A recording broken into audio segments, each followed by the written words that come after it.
Nosso universo, as galáxias, o sistema solar, a Terra, nosso planeta natal. Terra, mar, ar, vida. De onde veio tudo isso? Olhe para o espaço a partir de nosso planeta e o que você vê é um vasto cosmos, repleto de bilhões de estrelas e galáxias. Volte no tempo, 13 bilhões de anos, e nosso universo era um lugar muito diferente. Era tão pequeno que poderia caber na palma de sua mão. A partir desse incipiente universo, tudo iria ser criado. Estrelas, galáxias e os alicerces da própria vida. O cálcio em nossos ossos, o ferro em nosso sangue, os átomos para o ar que respiramos, a água que bebemos, as matérias-primas para nossas cidades e máquinas. Mistérios da Ciência empreende uma jornada através do espaço e do tempo para descobrir como nasceu o universo e como ele criou tudo em nosso mundo. E, finalmente, como ele irá morrer.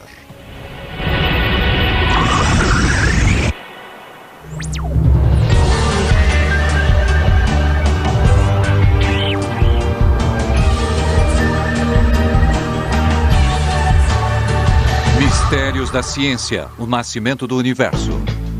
Tudo o que vemos ao nosso redor é feito de matéria, átomos e moléculas.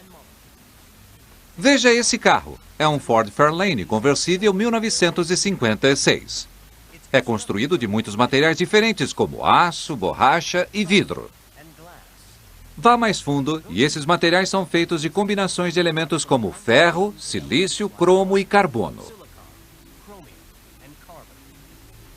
Cada um dos átomos que constitui esse carro foi criado por nosso universo em crescimento.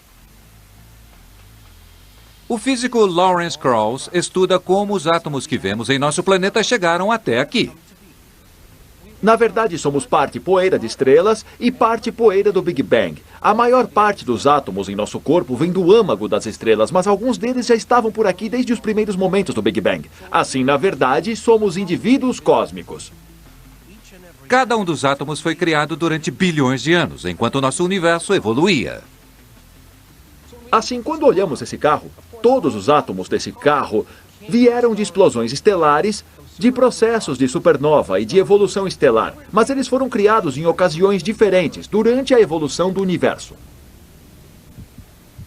Para entender como o universo fez todas essas matérias-primas que vemos aqui na Terra, precisamos empreender uma incrível jornada e viajar de volta através do espaço e do tempo ao momento em que nosso universo nasceu. No começo, não havia coisa alguma, nem espaço, nem tempo. E então surge a luz. Subitamente surge um minúsculo ponto de luz infinitamente quente. Dentro dessa minúscula bola de fogo estava todo o espaço.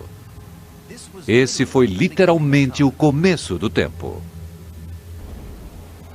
O relógio cósmico estava funcionando, o tempo podia fluir e o espaço se expandir. Nos primeiros momentos do Big Bang, se você voltar ao zero, tudo em nosso universo, tudo que podemos ver, toda a matéria e toda a energia em todas as galáxias estavam então contidas em uma região menor do que o tamanho de um único átomo hoje. A ideia de que nosso universo foi outrora minúsculo originou-se do brilhante trabalho do astrônomo americano Edwin Hubble. Por volta dos anos de 1920, a maioria dos astrônomos acreditava que tudo que era possível ver no céu à noite eram estrelas, e elas eram parte de nossa galáxia, a Via Láctea. Mas Hubble não estava convencido disso.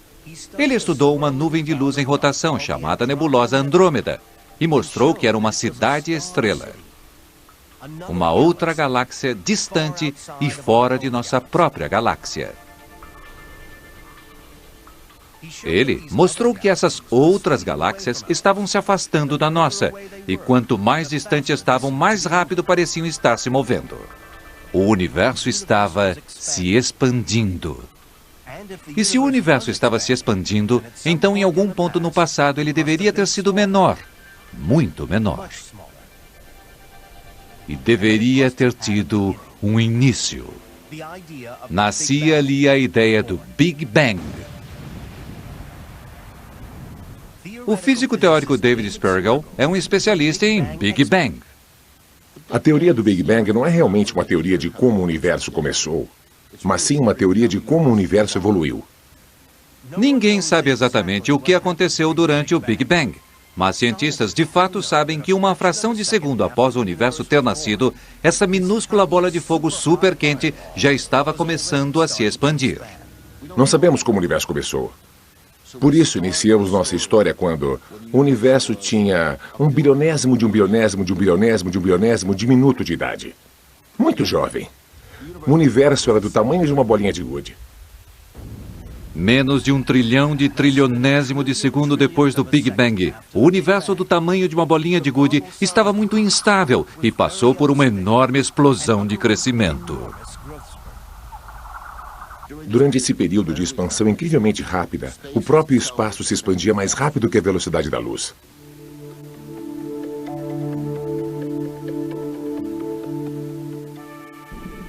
Da mesma forma que essa bola de vidro quente infla, o mesmo acontecia com o bebê universo, expandindo-se em todas as direções ao mesmo tempo. E à medida que se expandia, ele esfriava. 1 trilhão de trilionésimos de segundo depois do Big Bang, o universo era pequeno o suficiente para caber na palma da sua mão. Uma minúscula fração de segundo mais tarde, ele estava do tamanho de Marte. Mais uma outra fração de segundo e o bebê universo tinha crescido até 80 vezes o tamanho da Terra. 1 trilionésimo de segundo depois do Big Bang, nosso recém-nascido universo ainda estava se expandindo. Mas ele não continha matéria, era pura energia. A famosa equação de Einstein, E igual a mc ao quadrado, mostrava que massa e energia são intercambiáveis. Isso nos deu conhecimento para construir armas de destruição em massa. Isso também revelou como o universo criou a primeira matéria. Quando uma bomba nuclear explode, uma minúscula quantidade de matéria é destruída e convertida em energia. No bebê universo aconteceu exatamente o oposto. Ele converteu energia pura em partículas de matéria. Mas havia um problema. O universo criara ambas, matéria e sua arquirrival antimatéria. E quando essas duas se encontraram, elas destruíram completamente uma a outra. O incipiente universo era uma zona de guerra, uma batalha até a morte entre matéria e antimatéria. Se elas se aniquilassem mutuamente, o universo permaneceria cheio de energia, mas sem galáxias, estrelas, planetas ou vida. Felizmente para nós, houve um desequilíbrio. Para cada 100 milhões de antipartículas formadas, havia 100 milhões e uma partículas de matéria. Mas havia aquela partícula extra de matéria deixada em cada volume. E aquilo foi o suficiente para que tivéssemos tudo o que vemos hoje no universo. Esse minúsculo desequilíbrio levou ao surgimento de toda a matéria que vemos no universo, galáxias, estrelas e planetas, até mesmo aos conversíveis e a nós, seres humanos. O astrofísico Carlos Frank, da Universidade de Durham, na Inglaterra, explica. Nós somos um pouco dos restos de fragmentos da destruição da matéria e da antimatéria. Nós somos sobras desse processo. Se o universo não tivesse desenvolvido essa ligeira assimetria entre matéria e antimatéria, o universo teria sido completamente monótono, não haveria estrutura, não haveria galáxias, não haveria planetas. Saber como era esse recém-nascido universo é um desafio para os cosmologistas desde que o Big Bang foi apresentado pela primeira vez. Agora, em um dos maiores laboratórios da Terra, eles são capazes de recriar condições que quase certamente existiram um instante após o Big Bang. Chamado colidor relativístico de íons pesados, ou RHIC, e está no Laboratório Nacional de Brookhaven, em Long Island.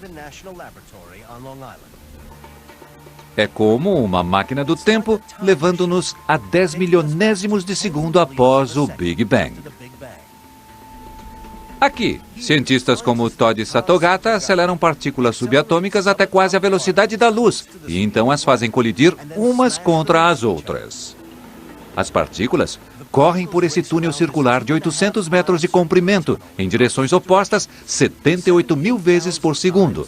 E então colidem dentro desse gigantesco detector, maior do que uma casa de 3 andares. Ao se chocarem, elas geram um calor incrível, exatamente como o verdadeiro jovem universo.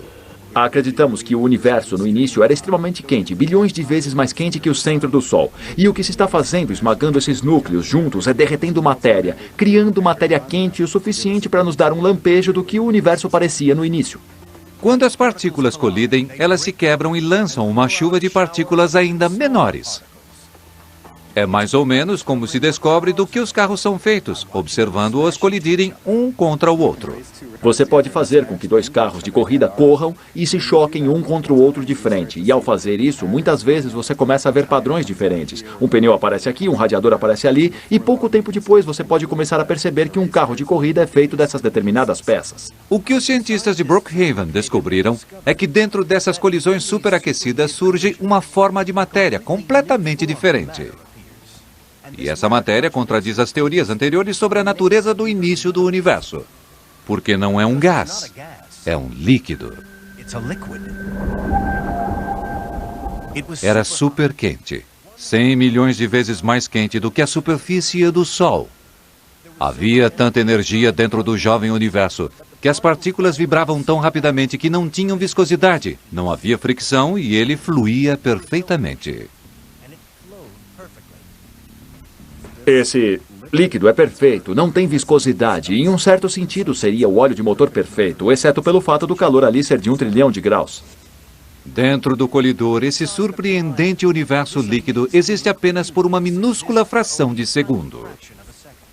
Os cientistas de Brookhaven foram bem-sucedidos ao recriar condições que existiam há mais de 13 bilhões de anos. Apesar do universo ser um líquido perfeito, ele estava em um turbilhão. Estava repleto de partículas subatômicas, chocando-se umas com as outras, liberando cada vez mais energia. Havia tanta energia que, a menos que as partículas ficassem menos agitadas, elas nunca iriam se unir e criar átomos, os alicerces da matéria. E o universo nunca iria criar as galáxias e estrelas, ou mesmo nós. O universo tem agora 1 milionésimo de segundo de idade. De um tamanho menor do que o de um átomo, ele se expandiu chegando a 8 vezes o tamanho do sistema solar. Depois do incrível turbilhão do 1º milionésimo de segundo, o universo estava agora relativamente tranquilo. Durante os 3 minutos seguintes, o cosmos em expansão esfriou o suficiente para que prótons e nêutrons se unissem e formassem o primeiro núcleo atômico, hidrogênio e hélio. Esses ainda não eram átomos propriamente ditos. Faltava-lhes um ingrediente essencial, o elétron. No quente bebê universo havia muitos elétrons por ali, mas havia ainda tanto calor e energia que os elétrons estavam se movimentando muito rápido para formar uniões. E ficaria assim por mais 300 mil anos. 380 mil anos depois do Big Bang, o universo havia se expandido até o tamanho da Via Láctea. Ele havia esfriado de bilhões de graus centígrados para poucos milhares. À medida que esfriava, os elétrons se movimentavam mais devagar. O universo agora estava pronto para construir seus primeiros elementos verdadeiros. Um dos cientistas que descobriram esse momento crítico na história do universo foi Arnold Penzias, 1963. Penzias, de 30 anos, e seu colega de 27, Robert Wilson, começaram a trabalhar em uma nova antena em Nova Jersey. Inicialmente, eles estavam apenas estudando ondas cósmicas de rádio, mas eles se deparariam com uma das maiores descobertas de todos os tempos. Quando começaram a testar seu equipamento, eles detectaram um som inesperado ao fundo. Era um sinal adicional e parecia estar vindo do céu. Descartamos muito cuidadosamente o solo, até mesmo o sistema solar, porque tínhamos variação sazonal, inverno para verão, fontes de equipamentos produzidas pelo homem. Tudo isso foi descartado. Em desespero, os dois cientistas começaram a imaginar se o estranho sinal poderia ter uma outra origem, mais terrestre. Eles descobriram que havia pombos empoleirados nas antenas e que ela estava coberta de excrementos. Eles imaginaram se os pombos eram a fonte do estranho sinal. Havia apenas uma solução. Os excrementos e os pombos teriam de sair dali. Quando finalmente removemos os excrementos de pombos, tivemos de remover também os pombos. E aquela foi uma situação difícil, porque acontece que eles queriam voltar, então os despachamos para um outro local. Mas, mesmo com a ausência dos pombos perturbadores, o sinal misterioso não desaparecera. E assim, só nos restou uma conclusão inevitável, quase inevitável, de que essa radiação vinha dos céus. Eu não conseguia explicar aquilo. O estranho sinal detectado por Penzias e Wilson se tornaria uma das mais importantes descobertas científicas de todos os tempos. Mas a explicação para seu misterioso ruído de fundo começa não com o som, mas com o nascimento da luz. Geralmente consideramos a luz uma coisa corriqueira, mas no início do universo há 13 bilhões de anos não veríamos absolutamente nada. A luz estava presa, o universo era nebuloso. Mas à medida que o universo continuava a se expandir e esfriar, os elétrons se movimentaram mais devagar. Os prótons então apanharam esses elétrons mais tranquilos para formar átomos completos, primeiro de hidrogênio e depois de hélio. O universo estava subitamente muito menos apinhado de elétrons. A névoa se levantou e a luz não mais ficou presa. Ela se espalhou rápida por todo o universo, criando uma explosão ofuscante de luz. Se estivéssemos lá, teríamos visto subitamente o universo opaco se tornar transparente e subitamente a névoa se levantaria e veríamos um clarão de luz vindo de toda parte ao nosso redor. Deve ter sido um momento espetacular. Com o tempo, essa explosão de luz enfraqueceu, esfriou e se tornou radiação de micro-onda. Foi esse fraco sinal de micro-onda de 13 bilhões de anos que Penzias e Wilson captaram com sua antena. O que eles ouviram foi o discreto eco do momento em que o universo formou os primeiros átomos. É realmente a luz da origem do universo. Se você possui um velho receptor FM, se seleciona entre canais, virar o botão e não captar nada e saltar para a estação, você chega a um ponto onde não há nada, você ouve um zzzz. É isso que chamamos de ruído. Se você possui um bom rádio, metade de 1% daquele zzzz é, na verdade, o som do Big Bang. E podemos também ver o momento quando os primeiros elementos foram criados. Se nossa televisão não está sintonizada em uma estação, uma minúscula fração daquele ruído é radiação de 13 bilhões de anos atrás. Mas essa radiação não é o único lembrete do nascimento do universo. Até mesmo a água que bebemos é uma recordação. É surpreendente pensar que todas as vezes em que bebemos um copo d'água, estamos bebendo átomos que estão por aí desde o Big Bang, o átomo do hidrogênio. Pelos milhões de anos seguintes, o jovem universo continuou a se expandir, a esfriar e a ficar escuro novamente. Até agora, o universo fez apenas átomos de hidrogênio e hélio. Mas o mundo em que vivemos é composto de mais de 100 tipos diferentes de elementos. Sem eles, o universo iria parar e permaneceria um lugar muito entediante, feito apenas de gás. Um lugar onde matéria complexa, como planetas, carros e pessoas, nunca poderiam se desenvolver. O universo precisava conseguir átomos de hidrogênio e hélio para se amalgamar. E para fazer isso, ele precisava fazer estrelas.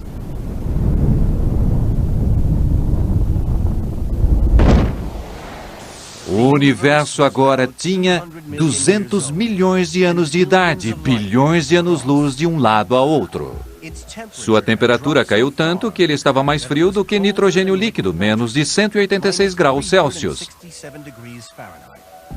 Estava também escuro. Ele teria permanecido um lugar muito sombrio, cheio de gás, mas sem galáxias, estrelas ou planetas, se não tivesse sido por uma coisa.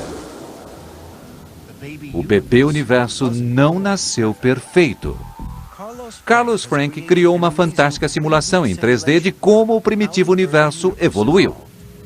Ele mostra que quando o universo emergiu do Big Bang, ele era irregular.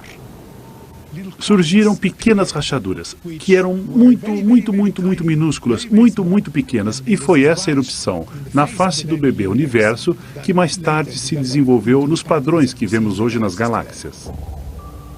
Sem essas rachaduras, o universo teria sido um lugar muito sombrio. As primeiras pistas de como essas rachaduras se desenvolveram em galáxias e estrelas aparecem quando outros cientistas começaram a examinar a radiação do Big Bang, descoberta por Penzias e Wilson. Assim, Penzias e Wilson viram que essa radiação era, pelo que podiam dizer, uniforme. O que os cosmologistas fizeram nos 20 anos seguintes foi trabalhar muito para tentar encontrar minúsculas variações. E eles acabaram encontrando-as. E para isso eles usaram a WMAP, uma sonda espacial projetada para detectar e analisar em detalhes variações da radiação de fundo cósmico. Lançada em 2001, a sonda de 150 milhões de dólares carregava alguns dos mais sensíveis instrumentos já levados até o espaço. Nossos olhos detectam apenas luz de estrelas visível, mas a WMAP pode sintonizar dentro da invisível radiação de micro-onda. Uma vez em órbita ao redor do Sol, ela apanhava fraca radiação que vem repercutindo pelo universo desde o início dos tempos. Quando olhamos para a radiação de fundo cósmico, estamos olhando para essa radiação que vem fluindo em nossa direção desde 500 milhões de anos depois do Big Bang.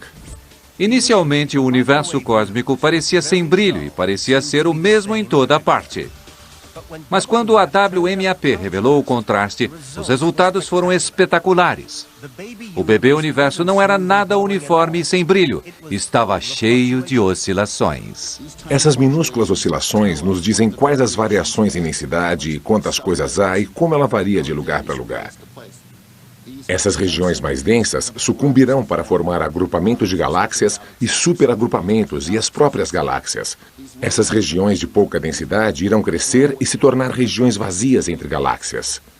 Portanto, esse quadro, na verdade, é nossa conexão entre o universo quando era um bebê com 500 milhões de anos de idade e o universo hoje com 13 bilhões de anos. Essas minúsculas imperfeições no emergente universo se tornariam galáxias e estrelas. É uma das mais fantásticas proposições em física. A ideia de que galáxias como a Via Láctea, que contém 100 milhões de estrelas, começaram outrora sua vida como uma minúscula rachadura na estrutura do universo. O material nessas rachaduras estava repleto de nuvens de átomos de hidrogênio rodopiando. O vazio entre as nuvens crescia cada vez mais. As nuvens de gás ficaram mais densas e mais quentes. A gravidade uniu as nuvens de gás em filamentos, como contas em fios de uma rede cósmica.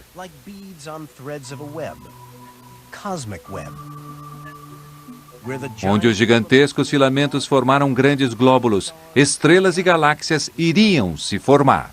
À medida que o universo evoluía, gases eram capazes de se condensar em nuvens, que finalmente se desfaziam para formar estrelas. As estrelas se acomodavam em um disco rotatório que mais tarde se tornaria uma galáxia em espiral, como a Via Láctea. Durante milhões de anos, átomos de hidrogênio se agruparam e se aqueceram. Os átomos começaram a se amalgamar, liberando energia, e as nuvens de gás passaram a brilhar intensamente. Finalmente nasceu uma estrela. Por todo o universo, milhões de estrelas brilharam pela primeira vez. A aparição das primeiras estrelas deve ter sido um acontecimento espetacular. Se estivéssemos lá, teríamos realmente visto fogos de artifício, isolados, enormes clarões de luz gerados quando do nascimento das estrelas. O universo se expandiu muitos trilhões de vezes seu tamanho original. Ele ficou repleto de estrelas recém-criadas, feitas de hidrogênio e hélio. Essas jovens estrelas não eram nada parecidas com o nosso Sol. Elas eram muito instáveis. Mas foi sua instabilidade que faria do universo um lugar muito mais interessante, porque bem no fundo de cada nova estrela, algo surpreendente estava acontecendo. Elas estavam criando novos elementos. A ideia de que as estrelas formam átomos veio do astrofísico inglês Sir Fred Hoyle, um dos maiores astrônomos do século XX. Hoyle não acreditava que o universo começara em uma única explosão. Na verdade, ele cunhou o nome Big Bang como um termo irônico. Hoyle queria saber de onde vinham os elementos mais pesados do que hidrogênio e hélio. Ele imaginou que as estrelas agiam como reatores nucleares, trabalhando um pouco como uma bomba de hidrogênio em câmera lenta.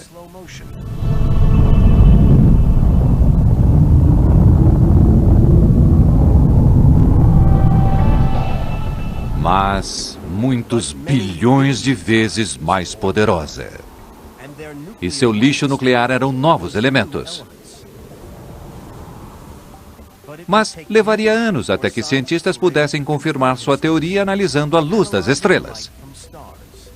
Cada elemento emite uma luz a uma frequência em especial quando aquecido. Imagine uma lâmpada de rua, de sódio. Ela emite luz de uma cor amarela específica do sódio. O mesmo acontece com as estrelas. Veja nosso Sol. Se você fragmentar a luz em um espectro, é possível ver linhas como uma barra de código correspondendo aos elementos. Cada elemento possui cores específicas, auxiliando os cientistas a identificar elementos como hidrogênio, que emite principalmente luz vermelha. Em 1990, a NASA lançou o telescópio espacial Hubble para decifrar alguns dos mistérios de nosso primitivo universo. O Hubble prometia aos cientistas visões sem precedentes do jovem universo.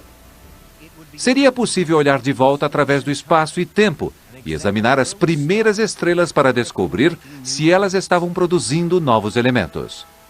Mas o sonho logo se tornou o pior dos pesadelos. Depois de ter sido lançado, descobriu-se que o espelho do Hubble estava distorcido. Ele via tudo fora de foco. Ele precisava de lentes corretivas. E a única maneira de consertá-lo era enviando um outro ônibus espacial. Uma das pessoas que o consertaria era o astronauta Jeff Hoffman. Estávamos trabalhando com um telescópio de 2 bilhões de dólares e a última coisa que queríamos era quebrar alguma coisa e deixá-lo pior do que quando chegamos lá. Primeiro, a equipe da missão de resgate teve de capturar o telescópio defeituoso. E então executar uma missão de conserto sem precedentes na história de voos espaciais.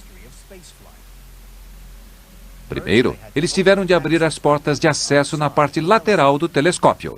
O que faz o trabalho no Hubble ser muito diferente de trabalhar em um carro é que você olha por cima do ombro e lá está você no espaço. E a Terra abaixo de você e as estrelas acima de você. Os astronautas tiveram de executar um trabalho extremamente minucioso nas mais difíceis condições. Quando se está trabalhando com uma roupa espacial, suas mãos ficam obstruídas por luvas espessas e rígidas. É mais ou menos como trabalhar com luvas de esqui. Foi realmente um desafio. Tudo ia bem até Hoffman tentar fechar as enormes portas de acesso. Eu precisava fechar as portas. E quando fui fechá-las, percebi que elas não estavam fechando corretamente. As portas estavam por algum motivo empenadas. E demorou um pouco para fecharem. Isso era muito sério. Se não se consegue fechar as portas, perde-se o telescópio. Usando ferramentas improvisadas, Jeff e um colega conseguiram finalmente fechar as portas.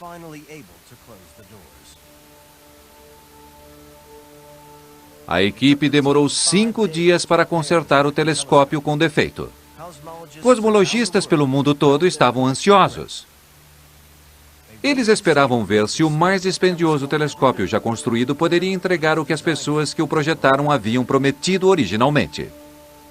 Eu me lembro bem da véspera de Ano Novo, 1993. 31 de dezembro, quando o meu telefone tocou, E era um velho amigo meu que trabalhava no Space Telescope Science Institute em Baltimore. Ele perguntou, Jeff, sobrou champanhe de sua festa? E eu disse, sim, ainda temos meia garrafa na geladeira. Ele disse, bom, abra de novo e beba uma taça, porque conseguimos receber a primeira foto. E o Hubble funciona. Isso é o que o Hubble viu. As imagens estavam além dos sonhos mais fantasiosos de qualquer pessoa. O Hubble captou os momentos finais da vida de uma estrela, quando ela explode e espalha gás e poeira. Captou também berçários de estrelas recém-nascidas, explodindo em vida há bilhões de anos. E escuras colunas de poeira cósmica, milhões e milhões de quilômetros de comprimento, prontas para produzir uma nova geração de estrelas e planetas. Mas o verdadeiro momento de glória do Hubble ainda estava por vir. Durante um período de 10 dias, em 1995, os controladores da missão apontaram o telescópio para uma parte distante e vazia do espaço. O que surgiu foi uma imagem de campo profundo, uma tapeçaria de galáxias distantes. O Hubble estava olhando de volta no tempo para algumas das primeiras galáxias e estrelas criadas. Ele revelou milhares de galáxias que não haviam sido vistas antes. Assim, o universo se tornou, para a nossa percepção, muito mais rico após o profundo campo aberto pelo Hubble. Ele mostrou pela primeira vez tênues imagens de galáxias formadas apenas 1 bilhão de anos antes do Big Bang. Cientistas então examinaram o espectro de luz dessas estrelas distantes e mostraram que essas galáxias primitivas já haviam criado elementos mais pesados do que hidrogênio e hélio. Sir Fred Hoyle pode ter se equivocado a respeito do nascimento do universo, mas estava absolutamente certo a respeito de estrelas. As primeiras estrelas se comportavam como gigantescos reatores termonucleares, criando novos elementos. É possível pensar na criação de todos os elementos desta sala de uma certa maneira como a linha de montagem de um carro, porque em uma linha de montagem de carros, cada parte é adicionada ao veículo sequencialmente, até que ele esteja completo. Reações de fusão dentro dessas jovens estrelas liberavam enormes quantidades de energia e calor, que forçavam os átomos a se amalgamar para formar elementos novos e mais pesados, um após o outro.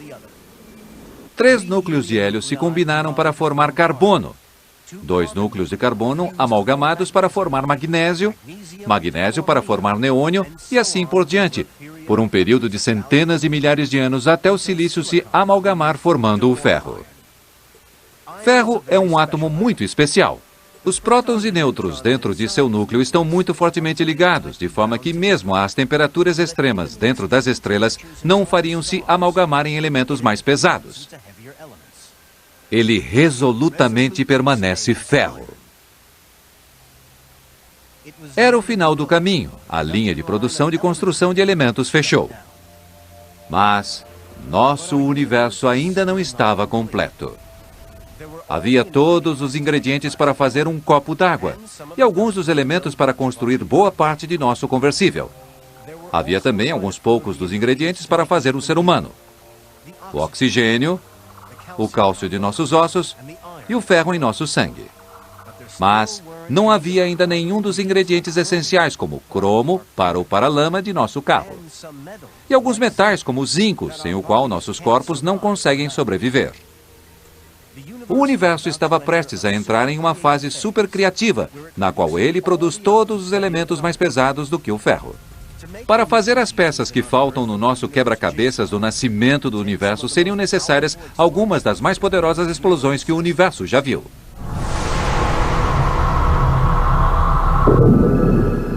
Nosso universo já comemorou seu aniversário de 500 milhões de anos. Ainda faltam outros 13 bilhões até que os seres humanos apareçam na face da Terra. Gigantescas novas estrelas fizeram muitos dos elementos do mundo que nos rodeia. Mas alguns elementos vitais ainda estão faltando, metais pesados como cromo e zinco e caros como ouro e platina. Para terminar o trabalho, o universo faz aparecer como por magia o mais extraordinário fenômeno desde o Big Bang, imensas estrelas explosivas chamadas supernovas. Quando as gigantescas estrelas que fizeram os elementos mais leves ficavam sem combustível, elas desmoronavam sobre si mesmas, criando quantidades incríveis de energia e enormes explosões. Essas explosões foram tão potentes que puderam amalgamar elementos até mais pesados do que o ferro e recomeçar a linha de produção de elementos.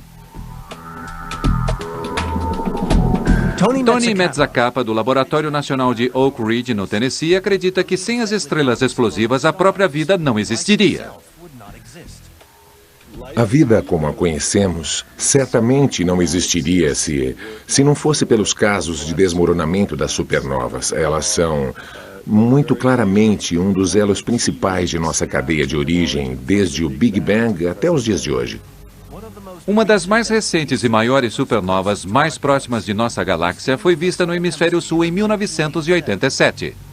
Quando uma supernova como a 1987A explode, ela emite luz contendo sinais característicos dos elementos dentro dela. Examinando o espectro de luz, cientistas podem calcular quais elementos estão sendo moldados dentro da estrela que explode. Estrelas enormes evoluem até uma configuração semelhante à de uma cebola no fim de sua vida. Elas têm um núcleo de ferro e fora do núcleo de ferro estão camadas de elementos sucessivamente mais leves. Dentro do núcleo de ferro, a temperatura se eleva a 8 bilhões de graus, quase 300 vezes mais quente do que o centro do Sol.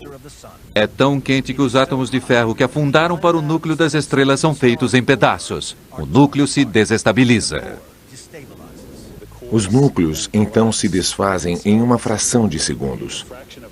O desmoronamento continua em densidades realmente muito elevadas. O núcleo se desfaz a velocidades de mais de 68.800 km por segundo. Em um instante, um volume do tamanho da Terra se desfaz em pedaços quase 6 vezes o tamanho de Manhattan. O núcleo se torna super denso. Se alguém apanhasse 1 centímetro cúbico daquela matéria, que seria o tamanho de um torrão de açúcar, aquele torrão de açúcar seria tão denso que pesaria tanto quanto toda a raça humana. O núcleo recua como uma bola de borracha comprimida e lança uma imensa onda de choque. A onda de choque voa para fora a toda velocidade, se despedaçando através das diferentes camadas da estrela. À medida que atravessa as camadas externas da estrela, a energia gerada reinicia a linha de produção de elementos. Átomos são esmagados juntos para produzir novíssimos elementos mais pesados, todos mais pesados do que o ferro. Então, a estrela explode e a onda de choque empurra os destroços como granadas, cada vez mais distantes no espaço. Bom, na realidade, nossas vidas dependem das estrelas no universo. Sem suas vidas e mortes, nós não estaríamos aqui hoje, certamente. Essas imagens impressionantes captadas pelo telescópio espacial Hubble mostram o resultado dessas gigantescas explosões. Nebulosas, gigantescas nuvens de destroços lançados pelas estrelas explosivas. Girando no interior estão grandes átomos novos: ouro, prata, zinco e chumbo. Sem as supernovas, nosso mundo seria um lugar sem brilho e possivelmente sem vida. Tenho certeza de que Paris Hilton não acorda todo dia pensando a respeito desse fato. Mas realmente, se não fosse pelas estrelas explosivas, aqueles 200 milhões de estrelas explosivas para que possamos estar aqui hoje, ela não teria nada para vestir. Portanto, se não fosse por aquelas explosões de supernovas, não haveria absolutamente nada. 9 bilhões de anos após o Big Bang, todos os ingredientes para a vida como a conhecemos estão a postos. O universo transformou-se em um vasto e complexo lugar, formado por bilhões de galáxias e incontáveis estrelas. Em um canto tranquilo da Via Láctea, uma massa de pó e gás começa a se acumular. Ela está repleta de sobras de ricos destroços de uma das imensas supernovas. E quando atinge uma massa crucial, ela começa a se queimar de forma brilhante. Nasce uma estrela, nossa própria estrela, o Sol. O que sobra forma um disco de destroços girando em órbita ao redor da nova estrela. O gás e a poeira que fizeram esse anel colidem, empurrados um contra o outro pela gravidade. Os torrões de poeira e gás se tornam cada vez maiores. Planetas se formam. Um desses planetas é o nosso planeta Terra. Durante os próximos 500 milhões de anos, nosso planeta vagarosamente gera uma cobertura protetora de gás, a atmosfera. Surge a primeira vida. No início, apenas células únicas, mas à medida que os íons passam, aquelas minúsculas e únicas células evoluem, transformando-se em plantas e animais e, finalmente, em seres humanos. Temos a propensão de nos desassociar do universo, mas isso, claro, está errado. Somos uma parte vital do cosmos. E, portanto, quando falamos da origem e da evolução do universo, estamos, na verdade, falando a respeito da nossa própria origem e evolução. Tudo o que vemos em nosso planeta foi feito no Big Bang, ou dentro de uma estrela. Cientistas como Krauss acreditam conhecer hoje a gênese de cada átomo que criou o mundo em que vivemos. Esses átomos estão por aqui desde o início dos tempos e... Quando eu era criança, minha mãe costumava me dizer, não toque nisso, você não sabe de onde veio. Ela teria ficado surpresa. Mas este não é o capítulo final da história. Depois de quase 14 bilhões de anos, o universo na realidade está apenas começando. Agora fazemos uma jornada ao futuro para ver como tudo isso termina. O universo em que vivemos tem quase 14 bilhões de anos. Ele criou as matérias-primas para tudo o que vemos ao nosso redor.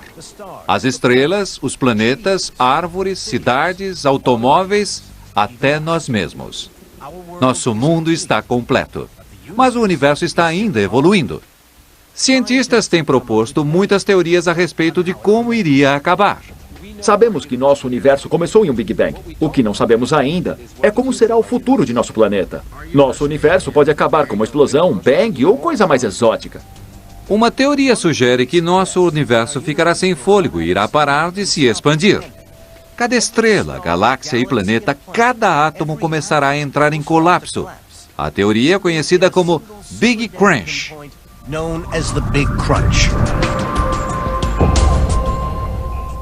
Para descobrir se o universo realmente entrará em colapso sobre si mesmo, cientistas precisam descobrir, em primeiro lugar, se ele ainda está se expandindo ou se está ficando mais lento. O astrofísico Saul Perlmutter estuda a morte do universo, procurando sinais luminosos no espaço. Estrelas explosivas chamadas supernovas tipo 1A. Se você tem um número suficiente dessas estrelas explosivas, essas supernovas, cuja luminosidade você está mensurando, então as que parecem mais e mais fracas estão mais e mais distantes. E você tem algumas supernovas um pouquinho mais luminosas. Elas estão mais próximas. Algumas que são um pouquinho mais fracas, portanto, estão mais longe. As supernovas tipo 1A são semelhantes às supernovas que criaram os elementos pesados. Elas se diferenciam de uma maneira importante. Elas sempre explodem exatamente com a mesma luminosidade. Isso porque elas são criadas da mesma forma. Duas estrelas circulam, ligadas uma à outra, mantidas juntas por sua atração gravitacional. Uma é ressequida e superdensa, brilhando com calor branco, uma anã branca. A outra estrela inchou, atingindo um tamanho enorme. É um gigante vermelho que está queimando o finalzinho de seu combustível. À medida que as duas estrelas orbitam, uma atraindo a outra, o gnomo branco suga o gás de sua companheira e começa a crescer ano após ano.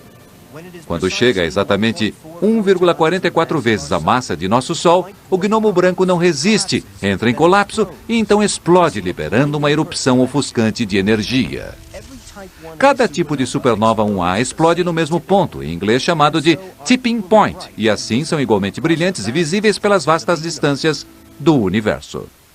Perlmutter precisa descobrir centenas de supernovas tipo 1A e então medir a velocidade com que estão se distanciando de nós. Comparando-se as posições e as datas de todas essas supernovas espalhadas pelo espaço e tempo, Perlmutter pode calcular se o universo está diminuindo seu ritmo. Os resultados são surpreendentes. A expansão do universo não está diminuindo nem um pouco. Quando iniciamos o projeto, claro, o objetivo era descobrir quanto o universo estava indo mais devagar. Agora, quando realmente começamos a procurar informações, parecia que o universo não estava diminuindo sua marcha o suficiente para chegar a parar. Na verdade, não estava diminuindo muito, de forma alguma. E, na verdade, quando terminadas as análises, parecia que não estava diminuindo. Ponto final. Estava, na verdade, acelerando sua expansão. A surpreendente descoberta de Perlmutter significa que o universo não vai chegar a parar e então se encolher até chegar ao tamanho de uma ponta de alfinete de matéria superdensa. Muito ao contrário. Ele irá continuar a se expandir cada vez mais rápido. Nosso universo está literalmente correndo a toda velocidade. A expansão do universo irá acelerar a índices cada vez mais rápidos, até que literalmente tudo se desfaça. Não apenas galáxias, mas, finalmente, matéria, a Terra, todos os objetos, estrelas, a Terra, planetas, pessoas, átomos, todos em um tempo finito serão esfacelados. Muito antes de nosso Sol deixar de queimar, 100 bilhões de anos no futuro, as galáxias irão se afastar. O universo será feito de estrelas isoladas, cuja energia está se extinguindo. Algumas irão se tornar gnomos brancos ou marrons. Outras irão entrar em colapso, se tornando estrelas de nêutrons ou buracos negros. E então, milhares de trilhões de anos depois do Big Bang, até os buracos negros irão evaporar e toda a matéria irá se decompor até seus componentes básicos. Átomos irão se despedaçar. Até mesmo prótons, os alicerces dos átomos, irão se desintegrar. O futuro mais provável é talvez o mais sombrio, onde o universo se torna frio, escuro e vazio. À medida que o universo continua a se expandir e as galáxias a se afastarem umas das outras, o espaço se tornará vazio e morto. Nosso próprio ajuntamento de galáxias se afastará de nós mais rápido do que a velocidade da luz e irá desaparecer do céu noturno. Finalmente tudo irá parar e isso será o final de todas as coisas. Finalmente, o universo irá morrer e tudo o que sobrará será um espaço frio, escuro e sem vida. Versão brasileira Centauro.